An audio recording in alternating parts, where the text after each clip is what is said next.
আব্দুর রাজ্জাক তিনি সুপ্রিম কোর্টের একজন প্রতিষ্ঠিত আইনজীবী ছিলেন এবং তার ল কাউন্সিল আইনি ল ফার্ম বাংলাদেশে একটা নামকরা আইনজীবী ছিল। তার দুই ছেলে দুজনই ব্যারিস্টার এবং দুজনই ভালো আইনজীবী।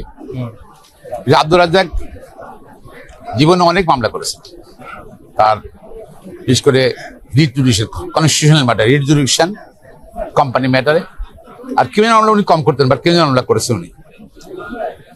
এবং তার অনেক উল্লেখযোগ্য মামলা রিপোর্টেড হয়েছে আমাদের বিভিন্ন ডিএলডি সব বিভিন্ন।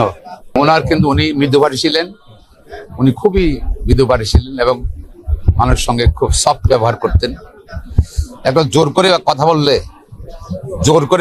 ধমক দিয়ে কথা বললে যে নেতা হওয়া যায় তা না। হি ওয়াজ অ্যাকচুয়ালি মানে ন্যাচারাল লিডার ছিল এই জগতে। তার এই ব্যক্তিত্ব তাই কিন্তু মানে শ্রদ্ধার পাত্র করেছিল।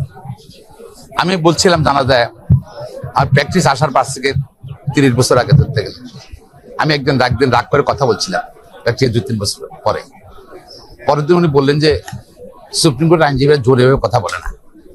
ওটা কিন্তু আমার সবসময় স্মরণে থাকে ওনার অ্যাডভাইসটা। তো জাদ্দাক থেকে অনেক কিছু শিক্ষণীয় ছিল। তার আর্গুমেন্টটা ছিল ফ্যান্টাস্টিক। প্রত্যেকটা মামলা উনি অত্যন্ত প্রস্তুতি নিয়ে কিন্তু আর্গুমেন্ট করতেন, রেফারেন্স দিতেন। এতে যারা কোর্টে থাকতো ইঞ্জিনিয়ার লয়াররা তারা অনেক কিছু শিখতে পারত। তার দুই ছেলে তারা দুজনে ব্যারিস্টার, প্রতিষ্ঠিত ব্যবসায়ী, প্রতিষ্ঠিত আইনজীবী। তিনি প্রতিবাদী ছিলেন, যার জন্য তার গত সরকারের সময় সে হরের শিকারিত হয়েছিল, দেশ থেকে চলে যেতে হয়েছিল। দীর্ঘদিন উনি প্রবাসে নিজেকে রেখেছেন এবং তার হরানির ভয়তে উনি দেশে আসতে পারেননি। সরকার পরিবর্তনের পরে 5ই আগস্টের পরে দেশে আসছেন।